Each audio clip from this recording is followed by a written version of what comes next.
This is the truth.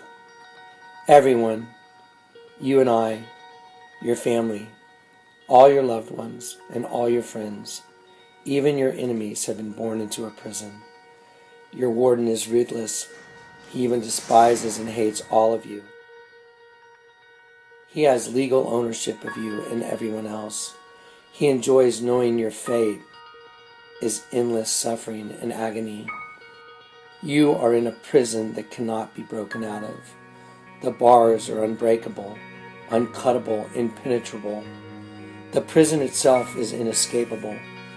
Your only hope is that someone could get the keys and open the door, put them in the keyholes and turn the keys upside down so that the locks are open and the prisoners sitting in darkness can go through the doors and be set free. For he himself is our peace, who has made both one, and has broken down the middle wall of separation between us, having abolished in his flesh the enmity, even the law of commandments contained in ordinances, for to make in himself of the two one new man, so making peace. Your warden hates you. He desires to harm all of you. He is so cruel that he even wants you to believe that no keys even exist. No keys even exist to open all the locks to all the prison doors. He wants you to accept that there is no escape, so that you become complacent and easy to manage.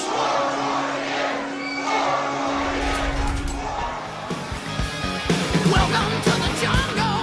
We got fun and games.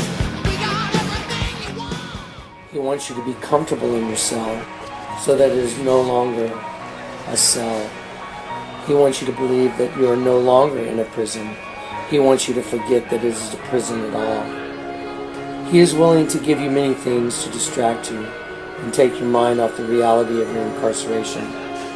He wants you to forget that you are a prisoner till the day that you die, because then it is too late. Peter? Well, that's all the time we have for this segment now. Peter, Rhonda, thank you very much for coming. He knows if you never get out with the keys before you die, you are his prisoner forever. Jesus said, I have come to set the captives free, preach good tidings to the meek, and to bind up the brokenhearted, to proclaim liberty to the captives, and the opening of the prison to them that are bound.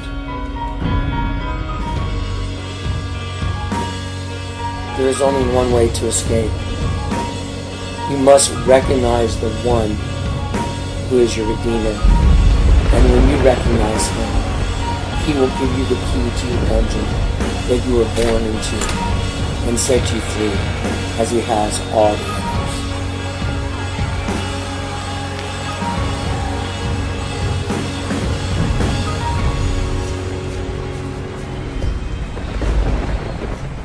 Jesus will take you and turn you upside down. He will turn your entire world upside down. He'll show you things you've never seen. He'll give you the keys to the kingdom of heaven, the same as he gave Peter. Jesus will place you firmly upon the rock, and nothing will be able to move you.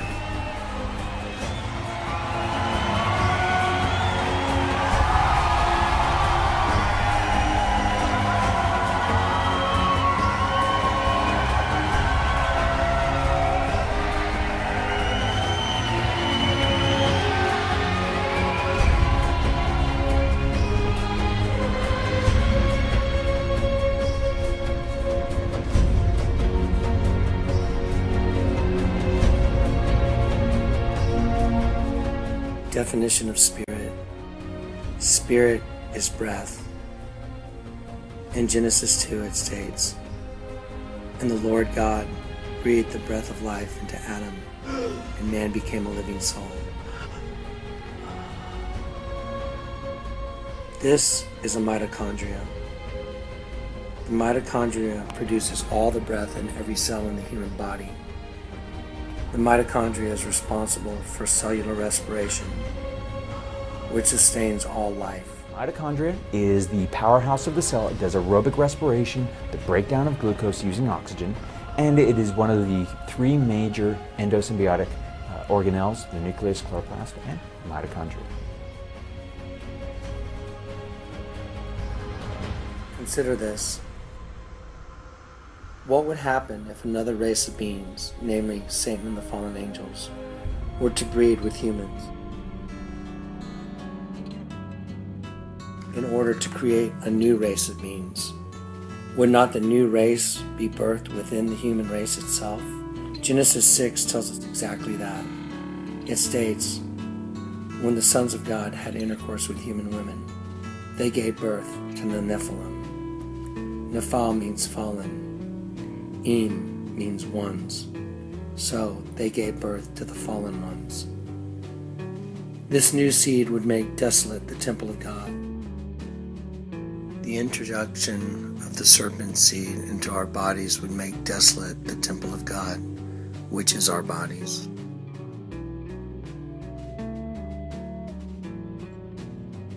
Genesis 6.4 clearly states that when the sons of God, Satan and the Bnei Elohim, had intercourse with human women, they gave birth to a hybridized race of beings. In the Old Testament, God had warned the children of Israel from interbreeding with the other tribes in order to stop the infection of the human genome with the Nephilim seed, the seed of the serpent. However, thousands of years later, the transition is complete and the entire human genome has been infected. A little bit of leaven destroys the whole loaf.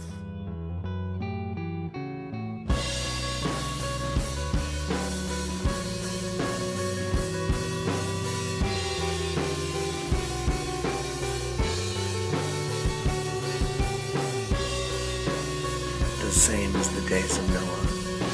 The entire human race has been infected.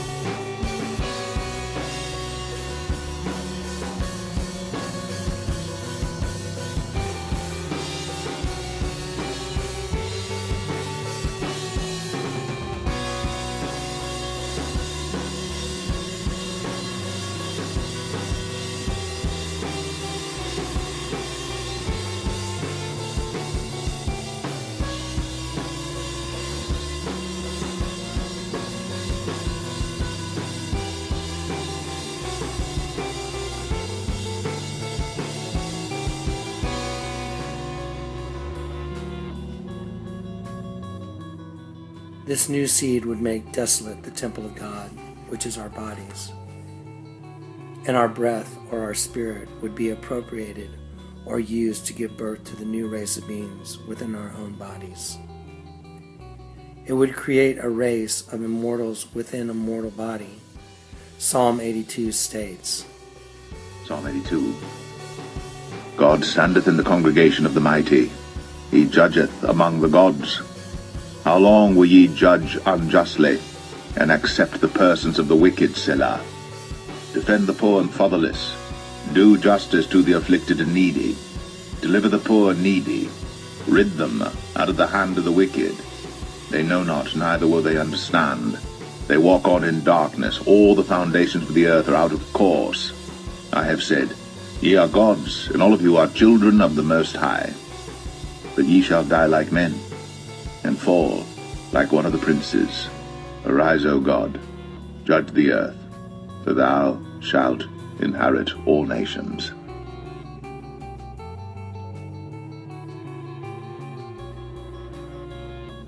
Jesus repeated Psalm 82 in the book of John. The Jews had confronted him to stone him. Jesus answered them, Many good works have I shown you from my Father. For which of those works do ye stone me?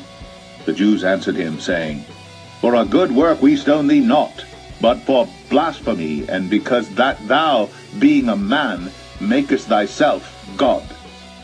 Jesus answered them, Is it not written in your law, I said, Ye are gods? If he called them gods, unto whom the word of God came, and the scripture cannot be broken, Say ye of him whom the Father hath sanctified, and sent into the world, Thou blasphemest, because I said I am the Son of God? If I do not the works of my Father, believe me not. But if I do, though ye believe not me, believe the works, that ye may know and believe that the Father is in me, and I in him. Jesus had effectively confronted his own fallen creation by telling them their actual identity and reminding them that the scriptures cannot be broken. Satan and the Bnei Elohim had created an abomination by putting the seed of the serpent, or basilisk, within the temple of God, which is our bodies, cannibalizing the temple of God. As the serpent grew, the seed of the woman would have to give way to the new race within the same host body. As one dies or loses its breath, the other race is crowned. The new race lives by taking or locking up the breath of the other.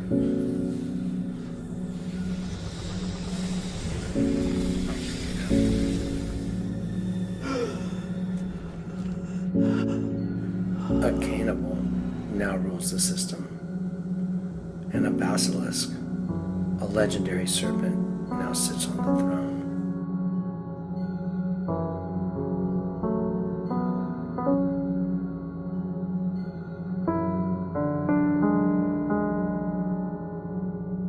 Once again, here is an image of mitochondria. It has been placed over another image that it represents.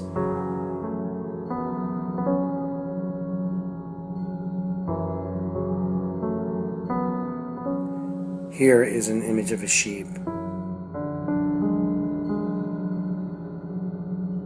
The Bible consistently refers to God's children as sheep. This sheep is at the point of death and is losing its breath or spirit. It is easily seen coming off the tongue of the sheep. As the image of the sheep is turned upside down, it is easy to see that the breath of the sheep becomes the crown of the other race of beings. This race of beings worships the Virgin. They worship the Virgin because that is the way they birth their new race within our temple. The serpent seed within us is an abomination that causes desolation to our original condition, and we have been caught in a snare. Our bodies themselves have become our prison, a prison with a death sentence inside of us from the day we are conceived. And were in our original state deserving of wrath, like all others. For I knew that you would deal very treacherously, and were called a transgressor from the womb. Together they have become corrupt. There is no one who does good, not even one. Behold, I was brought forth in iniquity, and in sin did my mother conceive me. But the Scripture has concluded all under sin, that the promise by faith of Jesus Christ might be given to them that believe. I am excited. I know your testimony. I am excited to hear this testimony. Yeah. Well, I'm glad to get to tell it again. It's really, really humbling. You know, I talked to you on the phone the other day, and I was just had some questions for God, and I was like, why would you allow me to meet with an angel?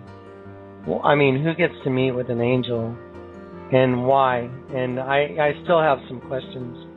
And what he showed me was that there was no way that I could have understood all the things he had to show me without having such a supernatural event occur as when I got saved, because there was so much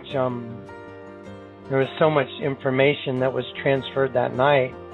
And, you know, I will get into the secret policeman's ball, and there were so many strange things that, you know, at the time they were happening, they were so frightening. But now that, you know, here it is 10 years down the road, all the information that he gave me has come out, and the information in hindsight is perfect. It's absolutely perfect when you match it to, the night I got saved and what the Lord told me. And you match it all up and it's impossible. It's absolutely impossible, especially with the communication and in the hotel room and the way the whole thing was staged, and by virtue of the fact that he gave me a sunglass company that deals with, a company that deals with vision. And, the Bible says, blessed are your eyes, for your eyes see. And many prophets and kings have desired to see what you can see, but could not. And that's the vision he gave me, and he gave me the ability to see beyond what's natural. And, it started the night I got saved. It actually started before I went out the back of the hotel, but we'll get to that. Will you take us back to tell us a little bit, for the new listeners, tell us a little bit about that whole skydiving event where you were, I don't want to give away the punchline, but where the unthinkable happened and the almost like divine miracle that occurred, in a sense, that puts you where you are today, and you shouldn't even be here, right? I'm just going to make this very quick. I became a skydiver in 1996, and I went immediately into sky surfing. I was into skydiving so seriously because it was the only thing that made me feel alive, and that's I want everybody to try and understand this.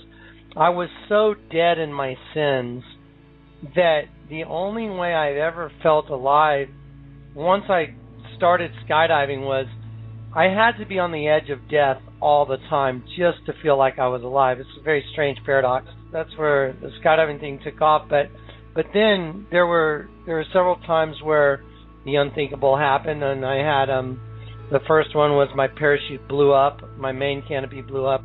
I was pushing my hard deck, which is 2,000 feet, and I deployed my main canopy and it exploded, and it was ripped in half. And I looked at my altimeter, and if you don't get rid of your main canopy by 1,000 feet and you go to reserve, you're probably going to have what's called line stretch, and you're going to hit the ground and you're going to be dead. Well, I looked up and I realized my canopy was toast. And then I looked at my altimeter and I was below 1,000 feet. So it looked like I was toast anyway. So I went ahead and chopped my main canopy and went to reserve. And I didn't feel any opening shock, which I should have felt from my reserve canopy opening up. And when it didn't open up, I looked at the ground and I was really excited. I remember going, woohoo, this is it, I'm going in. Like I'm dead. I was really excited because I kind of wanted to get life over with, is the best way to explain it, because I was just dead in my sins. And so my canopy ended up opening up that time. And I had just enough time to grab my toggles and to make one turn and land in a cornfield.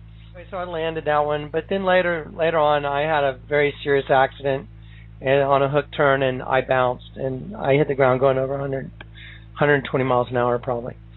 Anyway, I survived it, and but then after that, something, even after all that, something was drawing me in. God was working on me, and I just was trying to figure myself out. Like, what am I doing? Why am I so driven to do this? And I was extremely driven. And so I stood in my living room one day, and I had a moment, and everybody needs to understand that repentance is part of getting saved. And repentance is having a change of heart and a change of mind and turning from yourself and turning to God. And I remember standing in my living room one day, and this is talking about skydiving, and I just, I'm just going to go ahead and confess on the air because I don't care, because this may help somebody. I was involved in several abortions when I was, younger, and they had a traumatic effect on me, and I knew that there was no way back to get myself clean again. You know what I mean? I knew there was no way to get out of what I had done, and so, I stood in my living room, and I still remember, I said, God, I know that there's no way to get back from what I've done, and I know that I deserve to go to hell. Well, repentance starts with an admission of guilt. So I didn't realize what I was doing, but I was standing in my living room admitting my guilt before God. I did. I stood there and I said, you know what? I know I deserve to go to hell. That's the first thing I said. And I said, but I know that Jesus is real. I know he is. But I don't know which Jesus is real, because I was raised Catholic, and it's hypocrisy.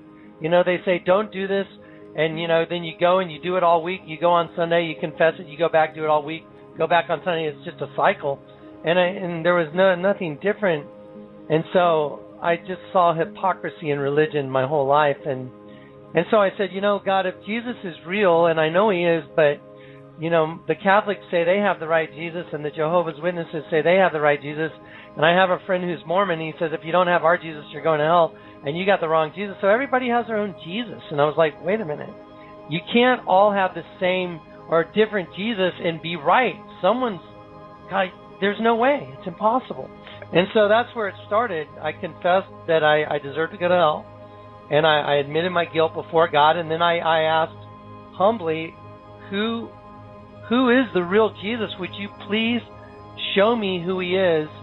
Because I don't want to pick the wrong one. I want to find out, who is he really? I just want to know the truth. I mean, I was just driven to find out who Jesus was. And so I started renting videos, DVDs at the video store about Coptic Christians and this, and I was just like looking.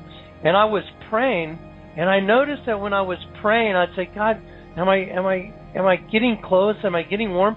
And I would start tingling. I would get like an electrical charge in my body. It was really, really weird. And I was manifesting an ability, and someone had shown me the $20 bill that had the Twin Tower bombing on it. And I was like, wait a minute, that's the Twin Towers on our $20 bill. And so I started manifesting an ability to recognize or discern things I had never been able to discern. And I started showing these things to a lot of people. And what happened was I started showing a lot of stuff to, people, and then I ended up having people threatening me, and I didn't know who these people were. What kinds of things were you showing people? I mean, and who were you showing it to? I was showing it to everyone I could. I was like, why is this on our money? Look, if you turn the bill over, look, there's the Pentagon. Why is this on our money? And I was like, wait a minute, why are these things here? And I was decrypting stuff that I normally had no ability to see. All of a sudden, I was starting to see it, and it was really kind of scary. And I wasn't sure, what was going on, but it was the Lord that was drawing me in.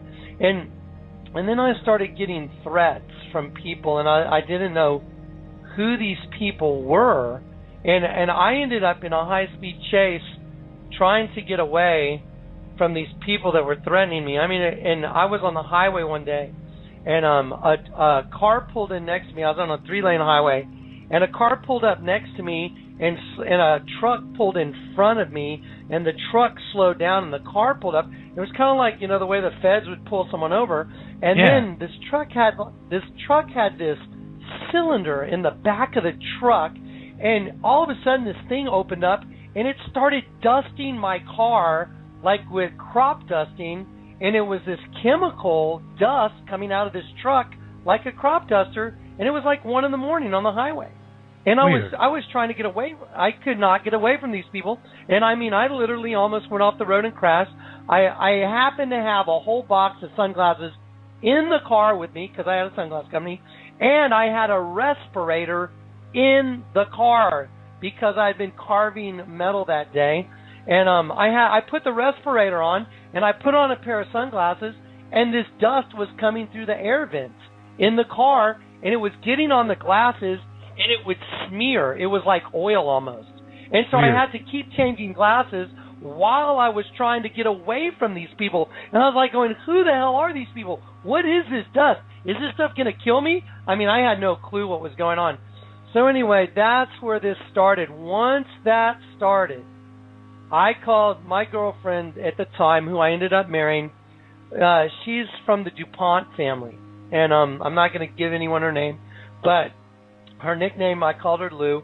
And she wasn't in the car with me at that time, but she had seen some very strange things starting to happen. And so what I did was I went home and I called her dad, and I said, look, Tom, something really weird is going on. I don't know what's going on, but apparently I've opened a door or something that I should not have opened, and I've been showing people some very weird stuff, and we've had our lives there, and I've been in 2 high-speed chases. I said, so I need to send your daughter home, and and he said, yeah, please send her home. And so they had a house in Minnesota and a house in Montana, and they have several houses. And I said, well, I'm going to send her to Minnesota. And he said, yeah, we're in Minnesota now. And I said, okay, well, I'm going to get her a ticket to get out of town immediately because I don't know who these people are, and I don't know what they're capable of doing, but they're definitely capable of doing some bad stuff because of the car incidents. And I said, so I need to get her out of town. And he said, okay. And I said, I'm not going to stay in my house because my house is too dangerous. So what I'm going to do is we're going to get a hotel room, and we got a hotel room downtown at the St. Anthony Hotel. And that's where this all started. And so now I've set up the whole story. Don't forget, I was looking for the real Jesus. I wanted to know who the real Jesus was and what the truth was, and all this stuff started happening. It was like some out of a spy movie. It was the weirdest thing I've ever seen. It was like Born Identity. Yeah, it was. It was like Born Identity. Wow. It was so bizarre. I could not believe it. And so we got a room at the St. Anthony. We were on the 10th floor, and we went down there, and it was night. And I was with Lou, and I was in the room, and it was approximately almost 12 a.m., a little after 12. And I said, okay, your flight leaves in the morning. Here's your ticket. And I had like 2 shirts and a pair of pants in my hands. And, I was getting ready to walk out the door. I'd given her a ticket. I said, okay, here's the deal. You're going to go to the airport in the morning. You're going to Minnesota. I'm going to go back to my house. When I figure out what's going on, I'll call you, but you'll be safer here, and I'll go to my house, because if anyone's trying to hurt anyone, they're trying to hurt me. That way you're not with me, and that way you're safe. And that was the deal. And so I was standing there in the room, and then out of nowhere, it was like an invisible blanket just came over me, and it just, all of a sudden, I was literally surrounded by, the only way to describe it is like energy. And I held my hands out in front of my face, and I looked at the backs of my hands, and the hair on my hands and the hair on my arms was sticking straight up. And I heard this voice very clearly say, read the tags in your shirts. And I looked at Lou and I went, some source is communicating with me. And she looked at me and she went, what? And I said, some source is communicating with me. He's telling me to read the tags in my shirt. And she's like, what? And so I'm standing right there by the bed. I throw down my clothes on the bed, and I look at the first tag, and it said 100% nylon, Nylon. And I went, 100% nylon, and then I heard the voice say, turn it upside down. And I went, turn it upside down? And so I turned my shirt upside down. He said, read it, 100% no lion. It was the word nylon upside down and backwards. And so I said 100% no line. Like I had my hands held in a supine position. That means palms up. I didn't even know why. I'm holding my palms up towards the ceiling, looking at the ceiling, 100% no line. And then my whole body just went, and my body just lit up with electricity. I was like, oh my gosh. And then I looked at my arms again. I was like, what? I was looking at my hands. I was looking at my arms. I was looking at my body going, what's going on? What is this? And then I heard, look at the other tag, and I looked down, and there was a triangle with an X through it. And I looked at the triangle, and then I heard this voice say, the pyramid is your enemy. And I went, the pyramid is my enemy? And then all of a sudden I went, and I buzzed really, really hard. And I was like, what is going on? And then all of a sudden it just dissipated. And I was like, Wow. what in the world is going on? And I looked at Lou, and she's going, what's going on? I go, I don't know. I don't know what's going on. And I looked at her, and I said, well, I don't know what's going on. This is really weird. And I looked at her, and I said, well, I love you. Call me when you get to Minnesota. I got to go. And so I kissed her goodnight. I walked out the door, on the 10th floor. I walked to the elevators, and there was a plaque on the wall that had a triangle with an X through it. Wow. Just like the one I had just seen. And I went, what in the world? And I went, that's weird. And so I went, I had already showed it to Lou, and she's like, what? The pyramid's your enemy. And for some reason I knew it was the people that were trying to scare us. There was some connection, but I wasn't sure what it was. And so I went back and I got Lou, and I said, look at this. And I said, come here. And she came out of the room, and we went to the elevator, and there was a little plaque on the wall, and it had a pyramid with an X through it. And then it showed, and it was like, don't use the elevator sign, in case of fire. And it had an image of a guy walking downstairs into 3 flames. So he was going down the stairs into 3 flames, and it was, a fire escape sign. And I looked at it, and then all of a sudden, there's that voice again, and it said, go into the fire. And I went, what? It's telling me to go into the fire. I'm like, what? Go into the fire. Go into the stairwell. And so I'm just being literally led by a spirit in a hotel. And Lou's following behind me. We probably look like the Cowardly Lion and Dorothy walking into the Wizard of Oz. I mean, the hair's just listening to this story. The hair's standing up on my arm right now. I'm like, this is unbelievable. Right? That's exactly right. So I'm sitting there just going, what is going on, man? And so Lou and I walked down this main hallway, which is the long hallway inside the hotel, and we walk down this main hallway, and we go into the stairwell. And I'm walking down the stairs very slowly down each floor, and I'm looking up and looking around. I'm just going, it's not always, there wasn't always a voice guiding me, so I'm looking, going like, what am I looking for? And then I look, and I see the word New York. And it was on a big silver pipe that was part of the pipe, plumbing that went through the stairwell. And I saw New York, and then I started buzzing. I was like, New York? What does that have to do with anything? I listen to the song New York by U2. And I'm sitting there going like, that's weird. And I'm like, New York. Okay, New York. That's weird. And so I keep going, and we get down. Well, we get down to the 3rd floor of the St. Anthony Hotel, and let me tell you something. The stairwell does not go past the 3rd floor. But there's a window in that particular part of the stairwell. There's a window. There weren't any other windows in the stairwell, only on the 3rd floor. And so I'm going like, where do I go? What am I supposed to do? And I heard the voice say, go look out the window. And I walked over to this big window, and I look out, and I look down on the street, and 2 cars are parked, and it's almost 1 a.m., and they're sitting there parked with their lights on, and there's 2 guys sitting in each car, and it's the people that were following us. That, wow. And I was scared to death. I had already abandoned my car because I thought there was GPS on it, that they were following me. Somehow my car had been tagged. Somehow they had put some kind of beacon on it. So I abandoned my car, and I was using a friend's car. And I looked out the window, and I go, oh my God, there's those guys.